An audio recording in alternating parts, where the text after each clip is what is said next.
여러분들 혹시 지금까지 살아오시면서 물총 싸움을 해보신 적이 있으신가요?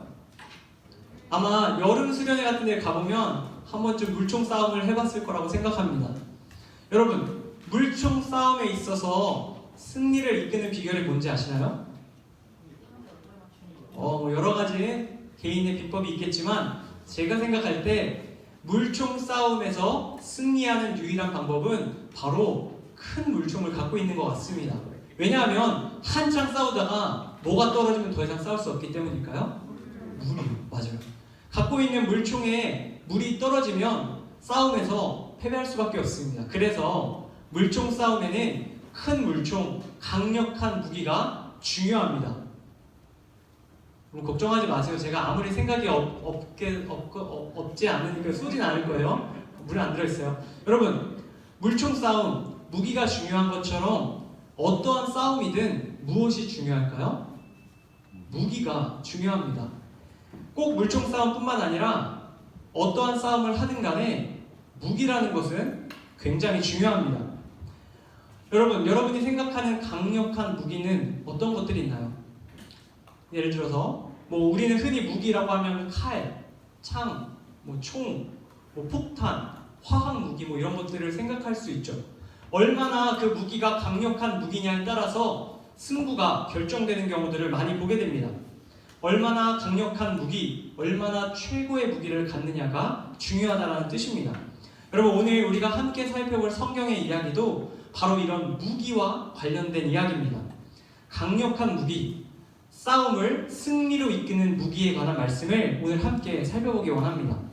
오늘 우리가 함께 읽은 성경의 이야기는 좁은 골짜기를 사이에 두고 마주하고 있는 두 군대의 모습으로 시작됩니다. 이곳은 이스라엘 군대와 블레셋 군대가 만나 전쟁을 치르고 있었던 전쟁터입니다. 이들은 이미 40일이라는 시간 동안 열심히 전쟁을 치르고 있었어요. 그런데 사실 어떠한 전쟁이었냐면 멀리서 서로를 바라보며 싸울 준비를 하고 있는 전쟁이었어요. 40일 동안 서로 마주보면서 언제 전면전을 펼칠까 기다리고 있는 상황이었습니다. 여러분, 혹시 친구랑 오랫동안 싸워보신 적이 있으세요? 절규하고? 하루 이틀 절규하는 것도 꽤나 불편한 일인데 이 상대방 이스라엘 진영과 블레셋 진영은 서로 40일간을 경계하면서 싸움을 치르고 있었던 겁니다. 그런데 두 나라가 싸우는데 이 두 나라의 분위기가 너무나 달라요. 먼저 이스라엘, 이쪽에 있는 이스라엘 군대의 분위기는 어떠냐면요, 이미 전쟁을 치르지도 않았는데 패배한 얼굴을 하고 있습니다. 병사들의 눈에는 이미 초점을 잃었고요, 그들의 몸은 덜덜덜 떨리고 있었습니다. 그에 반면 반대쪽에 있었던 블레셋 진영의 군대는 어땠을까요? 눈빛이 살아있고 혈기가 넘쳤습니다. 당장이라도 이 골짜기를 뛰어내려가서 저 상대편을 무너뜨리겠다는 의욕을 갖고 있는 모습이었습니다. 여러분, 왜 이 두 진영이 이렇게 서로 다른 모습을 하고 있었을까요? 그 이유는 바로 두 나라의 모습을 보면 알 수 있습니다. 이쪽 군대의 모습, 이스라엘 진영의 군대의 모습은 어땠냐면요, 초라하기 그지없었어요. 오늘 설교의 제목으로 이야기하면 그들의 무기가 어땠어요? 형편이 없었던 거예요. 그에 반면 반대쪽에 있었던 블레셋 진영의 군사들은 최고의 무기들을 가지고 있었습니다. 그들은 철기로 된 갑옷을 입고 철기로 된 무기들을 들고 있었습니다. 왜 이스라엘 진영들은 철기가 없었을까요? 왜 철 갑옷이 없었을까요? 왜 없었냐면 이유가 있어요. 왜 없었냐면 그 당시 이스라엘 진영과 블레셋 진영이 서로 이렇게 같은 땅에 지내고 있었는데 이 이스라엘 진영에 있는 사람들의 세력이 약했어요. 그러니까 이 블레셋 진영에 있는 사람들이 이스라엘 진영 사람들이 철기구를 못 갖게 만들었어요. 철기를 통제했어요. 여러분, 우리가 어떤 무기를 갖는 것이 금지되어 있어요 지금? 핵 이런 거 안 되잖아요. 우리나라에서 핵을 우리가 보유하지 못하게 이게 금지되어 있잖아요. 마찬가지로 이 블레셋은 이스라엘 진영에게 철기를 갖지 못하게 통제하고 있었어요. 그러니까 이스라엘 진영 군대는 무기가 형편이 없었던 겁니다. 몸에 두르고 있어야 되는 철기 갑옷이 없었고 그냥 천으로 짠 그냥 그런 옷을 입고 있었습니다. 무기라고 할 수도 없는 사소한 것들, 초라한 것들을 이스라엘 군대가 들고 있었던 거예요. 여러분, 블레셋 군대의 모습은 그에 비해서 완벽하게 갖춰진 모습이었어요. 조금 더 자세하게 설명드리면, 오늘 성경은 아니지만 앞에 보면 성경에 이렇게 기록되어 있어요. 블레셋 군대의 모습이 어땠냐면요, 블레셋 군대 사람들은 저마다 큰 원형의 방패를 들고 있었습니다. 캡틴 아메리카가 들고 있는 방패 아시죠? 그러한 방패를 한 사람 한 사람 다 들고 있었어요.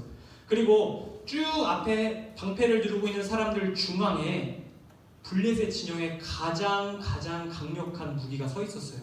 그 무기가 이름이 무엇인지 아세요? 골리앗입니다. 바로 골리앗이라는 사람, 블레셋이 자랑하는 최고의 무기였어요. 블레셋이 어땠냐면 그는 아주 어렸을 때부터, 여러분 나이 때부터 훈련을 받았던 용사였어요. 그러니까 자고 일어나서 하는 게 늘 싸우는 것을 훈련했던 사람입니다. 그 사람은 온몸이 이미 무기화되어 있는 사람이었어요. 일반 사람과 싸우면 맨손으로 제압할 수 있을 만큼 훈련된 무기 그 자체였어요. 그런데 그 무기 자체인 사람이 피지컬도 좋아요. 피지컬이 얼마나 좋냐면 저만큼 좋습니다. 사실 저보다 더 좋아요.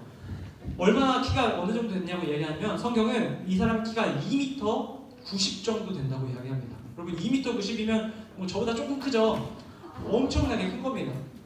2m 90, 거의 3m에 가까운 키를 하고 그의 몸에는 어떠한 갑옷을 입었냐면 철로 된 갑옷을 입었는데 그 철로 된 갑옷의 무게가 무려 57kg였다고 합니다. 여러분 여기 딱 57kg 있나요 혹시? 57kg. 자, 57kg. 여러분 중에 한 명, 성인 한 여성 정도 되겠죠? 성인 여성을 몸에 두르고 있는 만큼의 무게를 지고 있던 사람이었어요. 그런데도 그걸 갑옷으로 입을 만큼 그 사람은 체격이 좋았던 겁니다. 그뿐이었을까요? 아니에요. 그 사람 어깨에는 뭐가 있었다고 말하면 단창이 달려있었대요. 단창이 뭐냐면 짧은 창입니다. 그런데 이 창은 어떤 창이냐면 투척용 창이에요. 멀리서 적이 오면 투척할 때 쓰는 던지는 창을 어깨에다 달고 있었어요. 그리고 그의 허리춤에는 기다란 긴 창도 갖고 있었어요. 이 창은 찌르는 용도의 창입니다. 가까이 오면 찔러버리는 거예요. 여러분, 그리고 그의 마디, 혹시 그의 마디가 다칠까봐 마디마다 보호구를 다 두르고 완벽하게 무장한 이 인간 병기 골리앗, 완벽한 무기가 이 블레셋 진영 한가운데 서 있는 겁니다. 여러분, 이렇게 블레셋 군사들도 완벽하게 무장되어 있었고 블레셋의 장군인 골리앗도 완벽한 무기로 준비되어 있었습니다. 그에 반해서 이스라엘 군대의 모습은 어땠을까요? 초라했던 겁니다. 게다가 이 이스라엘 진영에 장군은 있었을까요? 없었을까요? 사람들이 장군이 되려고 하지 않는 거예요. 왜냐하면 보나마나 어떨 게 뻔해요? 지을 게 뻔한 겁니다. 맨 앞에 있으면 가장 먼저 죽기 딱 좋은 상황이었던 거예요. 그래서 모두가 도망치거나 숨기에 바빴습니다. 아무도 장군으로 서려 하지 않았습니다. 그런데 오늘 말씀을 보면 그런 이들 가운데 한 사람이 그 앞에 나와 자기가 이 이스라엘 군대를 이끌겠다고 말합니다. 그 사람이 누구냐면 바로 우리가 잘 아는 성경 속에 나오는 가장 위대한 왕, 누굴까요? 다윗입니다. 소년 다윗, 여러분 나이 또래의 다윗이 이 이스라엘 진영 군대 사이에서 비집고 나와 내가 당신들을 거느리고 이 전쟁을 이끌어 가겠다라고 말하는 겁니다. 여러분, 그런데 이 이스라엘 진영에 나온 이 다윗이 원래 전쟁에 참여하려고 왔던 사람은 아니에요. 여러분, 이렇게 연예인 친구 오디션 보러 가면은 이렇게 친구가 갔는데 이렇게 그 친구가 괜찮은데 친구 한번 볼래요? 이래서 연예인이 된 경우들이 제법 있다고 하잖아요. 여러분, 이 다윗도 얼떨결에 전쟁터에 갔던 사람입니다. 이 다윗의 형들, 3명의 형들이 전쟁을 하려고 이제 참전하고 그 전쟁을 하고 있는데 아빠가 이 다윗에게 말한 거예요. 너 전쟁터에 가서 너 형들한테 그 볶은 곡식하고 먹을거리 도시락 좀 싸서 갖다 줘. 배고플 테니까 이런 거예요. 여러분, 이 이야기를 듣고 이제 도시락을 싸가지고 다윗이 전쟁터에 간 겁니다. 이거 도시락 전해주려고 갔는데 간 상황에서 이 상황을 본 겁니다. 다윗이 블레셋의 그 군대들과 블레셋의 골리앗이 이스라엘 진영에 있는 사람들을 모욕하고 하나님의 이름을 모독하며 막 조롱하는 것을 본 겁니다. 그래서 다윗이 안 되겠다 생각한 거예요. 그가 사울 왕에게 찾아갑니다. 사울 왕에게 가서 말합니다. 왕이시여, 제가 도저히 못 보겠습니다. 제가 싸워야겠습니다. 제가 싸워야겠습니다. 근데 여러분 상상해 보세요. 왕도 무서웠을까요? 안 무서웠을까요? 무서웠어요. 엄청 무서웠어요. 왕도 엄청 무서워서 왕도 숨어 있었습니다. 그런데 그 왕의 장막을 걷고 내가 싸우겠다고 한 사람이 탁탁탁 걸어가는데 그 사람이 어떤 사람이에요? 요만한 꼬맹이가 들어가는 거예요. 들어가서 제가 싸우겠습니다 이러는 거예요. 여러분 사울왕은 뭐 기가 막혔지만 이 아이한테 맡깁니다. 그래 네가 한번 가봐라. 그래서 이 아이가 여기 나온 겁니다. 여러분 이스라엘 백성들이 이스라엘 군대들이 처음에 어땠을까요? 야 인물이 나왔구나. 누군가 우리를 이끌고 이 전쟁을 치르겠다고 말하는구나. 막 기대하면서 누가 나오나 야 길 비켜봐 했을 겁니다. 그런데 그 길을 비추고 누가 나왔어요? 조그만 소년이 나온 거예요. 여러분 그 이스라엘 군대가 봤을 때 이 다윗이 갖고 있는 게 무엇이었어요?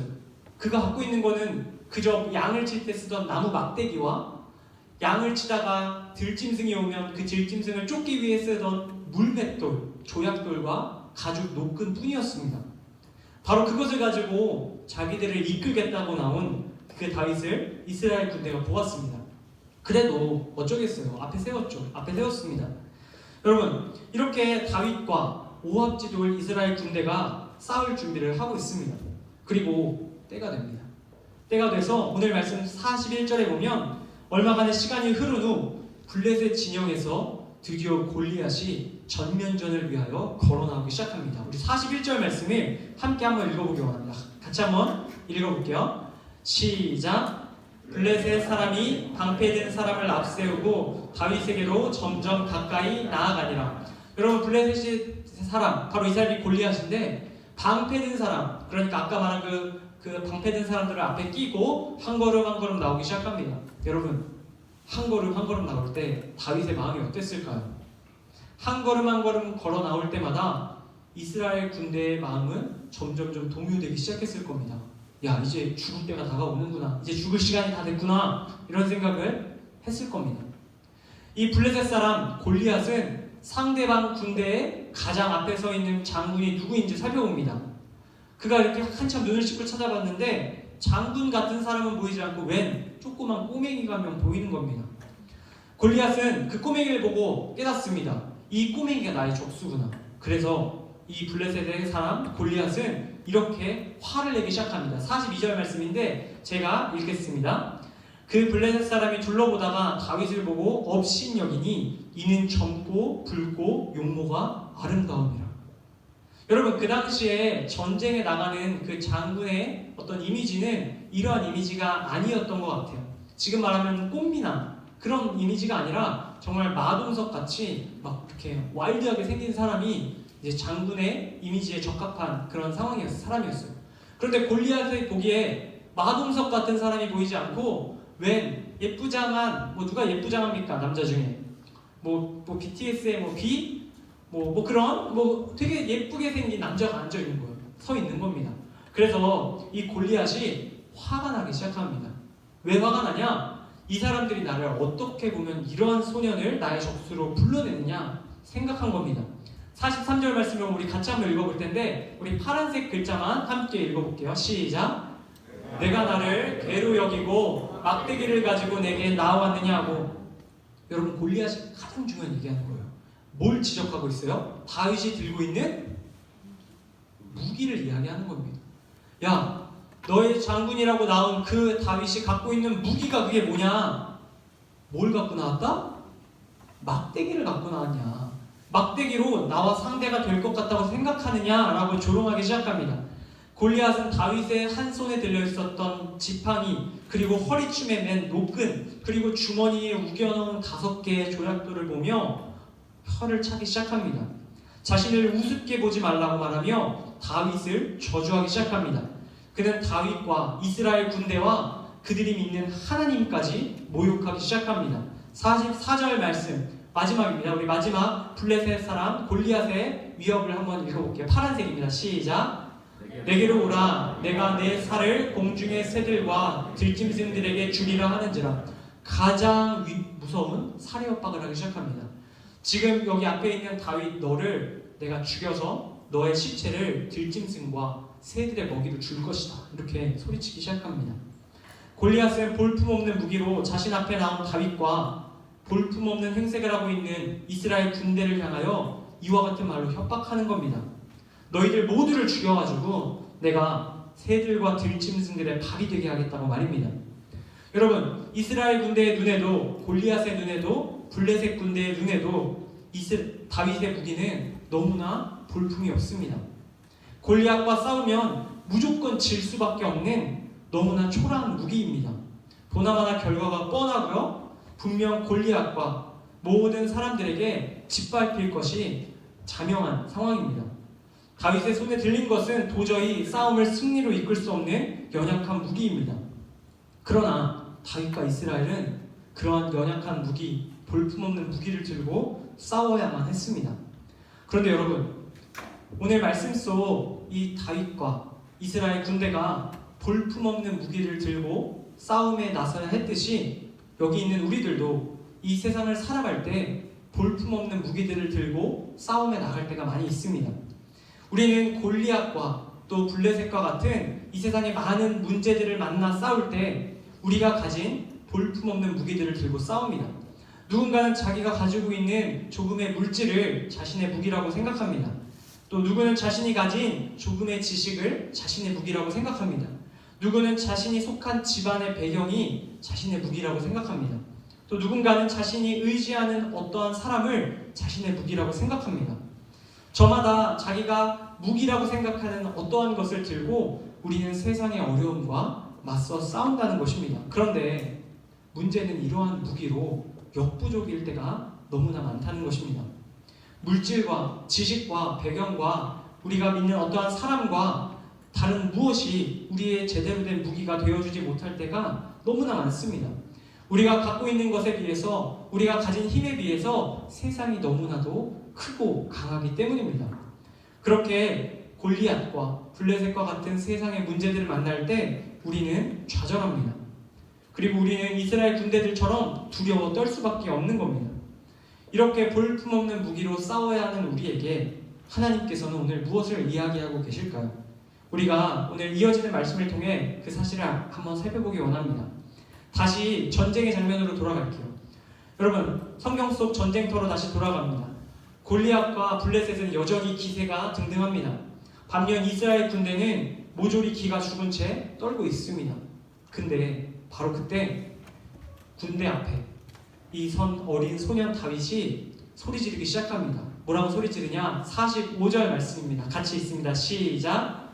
다윗이 블레셋 사람에게 이르되 너는 칼과 창과 단창으로 내게 나아오거니와. 여러분, 여기서 다윗이 무엇을 얘기해요? 골리앗의 무기를 이야기합니다. 너가 뭐와 뭐로 나오는데요?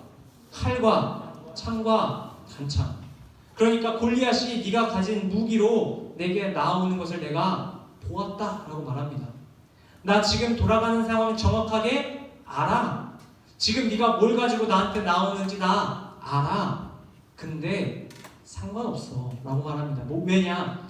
그는 이렇게 이야기합니다. 마지막 말씀인데 제가 읽겠습니다. 잘 들어보세요. 나는 만군의 여호와의 이름 곧 내가 모욕하는 이스라엘 군대의 하나님의 이름으로 내게 나아가노라. 여러분, 다윗은 알고 있었어요. 골리앗이 가진 무기도 알고 있었고요. 블레셋이 가진 무기도 알고 있었어요. 그에 반해서 이스라엘 군대가 가진 무기가 너무나 초라하고 볼품없다는 것도 알았어요. 그리고 자기 손에 든 막대기가 저 골리앗의 무기를 꺾을 수 없다는 것도 알고 있었어요. 그런데 다윗은 말하는 겁니다. 사실 내가 진짜 무기가 있다. 내가 숨겨둔 비장의 무기가 있다. 여기 있는 누구도 보지 못하는 무기를 내가 갖고 있다. 그 무기가 뭔지 말해줄게. 그 무기가 무엇이라고 얘기하냐면 빨간색 뭐라고 얘기해요? 만군의 여호와의 이름. 밑에 하나님의 이름. 여러분, 다윗은 말하는 겁니다. 내가 이 전쟁을 싸울 수 있는 무기가 있는데 그 무기는 막대기도 아니고 노끈도 아니고 내 주머니에 넣은 조약돌도 아니야. 내 뒤에 있는 오합지돌 군사들도 아니고 사실 하나님의 이름이 나의 무기야 라고 말합니다. 다윗은 골리앗을 향해 자기가 지닌 진짜 무기를 똑똑히 말합니다. 다윗은 자신의 무기 만군의 여호와의 이름, 난 하나님의 이름을 붙잡고 너와 싸울 것이다 그렇게 말합니다. 여러분, 이스라엘 군대도 블레셋 군대도 골리앗도 다윗의 무기가 무엇인지 정확히 몰랐습니다. 그러나 다윗은 알았던 겁니다. 하나님께서 당신의 이름을 나에게 주셨다는 사실을요. 내가 하나님의 이름을 부르며 나아갈 때 하나님께서 나를 통해 이 전쟁을 승리로 이끌 것을 알았던 겁니다. 하나님의 이름을 무기로 삼아 싸울 때 반드시 승리한다는 사실을 깨달았습니다. 여러분, 한 손에 다윗이 막대기를 들고 이제 본격적으로 싸우기 시작합니다. 막대기 들고 돌맷돌을 들고 돌을 돌리고 막 뛰어내려가기 시작합니다. 여러분, 결과는 안 얘기할게요. 알죠? 어떻게 됐어요? 누가 이겼어요? 다윗이 이겼습니다. 다윗이 이겼어요. 여러분, 다윗이 던지는 그 물맷돌을 맞고 이 골리앗이 죽었습니다. 여러분, 우리는 지금까지 교회 학교를 다니면서 다윗이 골리앗을 물맷돌로 이겼다 이렇게 다 알고 있어요. 그런데 여러분 이제 중학생이니까, 여러분 이제 컸으니까 여러분 조금 더 깊이 아셔야 돼요. 다윗이 이길 수 있었던 건 그가 너무나 정확하게 강력하게 돌에다 못을 달아가지고 죽인 게 아니라요. 그가 싸울 때 그의 반대손에 하나님의 이름을 붙잡고 있었기 때문에 이긴 겁니다. 어떤 과학자는 이렇게 말해요. 야, 여기 싸움터 엘라 골짜기를 지형적으로 찾아보니까 경사가 40 몇 미터고 여기 내려가다 보면 약간 골리앗에게 고개를 들면 살짝 들리면 거기를 이제 물맷돌로 정확하게 하면은 그게 이렇게 가속도가 몇 킬로미터여가지고 맞으면은 죽을 수도 있다. 뭐 이렇게 얘기를 합니다. 여러분, 근데 그게 그래서 죽은 게 아니라는 거예요. 이 돌팔매를 던지는 그의 손과 그 돌맷돌을 통해서 하나님께서 역사하셨기 때문에 이긴 겁니다. 상식적으로 이길 수 없는 전쟁을 하나님의 이름이 승리로 이끌었다는 뜻입니다. 하나님의 이름이 이 골리앗의 칼을 꺾고 결국 블레셋을 꺾었습니다. 사랑하는 이곳에 계신 우리 상도교회 중등부 여러분, 하나님께서 다윗과 이스라엘 군대에게 뿐만 아니라 이곳에 앉아있는 여러분과 또 저에게 분명하게 한 가지를 말씀하고 계십니다.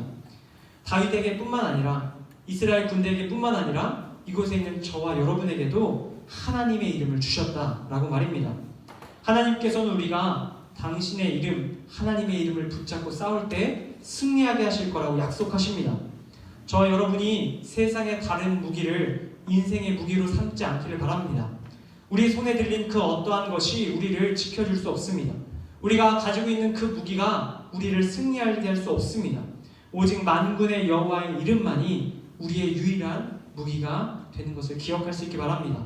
하나님의 이름을 붙잡을 때 다윗과 같이 하나님의 이름을 붙잡고 우리에게 주어진 삶을 살아갈 때 우리는 반드시 승리할 수 있습니다.